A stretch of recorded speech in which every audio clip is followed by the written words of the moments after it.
Ito nga pala yung KLX 140 na nirebuild namin ng Indonesian concept. Emang lagi tampan, memang lagi tampan.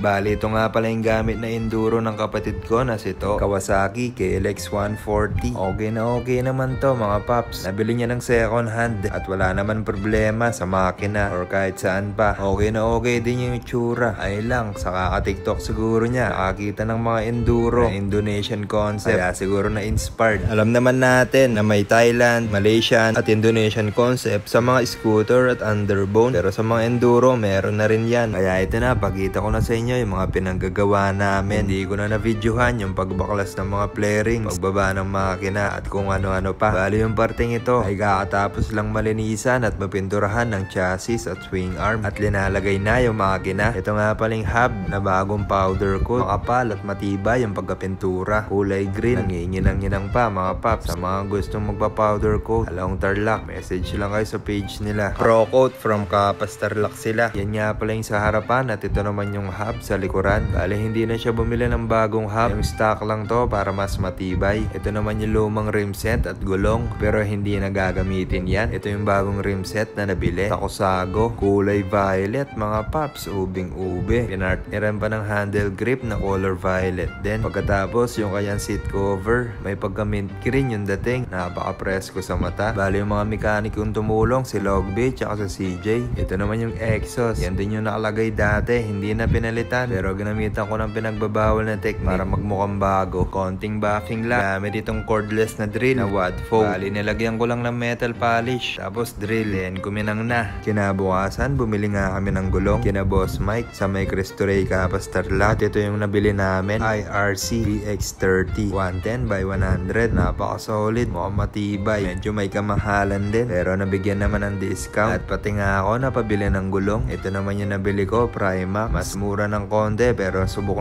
ko na to pagdating sa trail. Tumagal kasi sa akin yung mga gulong na to. Ganyan din yung gulong na gamit ko sa mga trail ko. Bali 100 by 100 naman yung size na nabili ko. At ito na nga yung finished product ng KLX 140 Indonesian inspired. Ayan na nga yung mga gulong, napaka-solid. Mukhang sarap nitong pangbundok. Tapos nabago na rin yung decals. Nilagyan na rin ng sticker ng Pops Nation at Imprint Customs number 91 KLX 140. Napakaangas ng tindig. Talagang indo na indo yung datingan. Yung mga ibang parte nga pala hindi na pinalitan, tamang linis na lang. At yung pagka-build nito ay hindi masyadong maselan dahil alam naman natin yung paggamit ng enduro ay hindi rin biro. Minsan si Sempla alis ng bahay malinis, pag-uwi ng bahay maputik na, which is normal na lang yun sa mga dirt bike. Kaya nga tinawag na dirt bike, diba? Basta ang pinakamahalaga dyan, gawin mo yung gusto mo, gawin mo kung saan ka masaya. Emang lagi tampan, memang lagi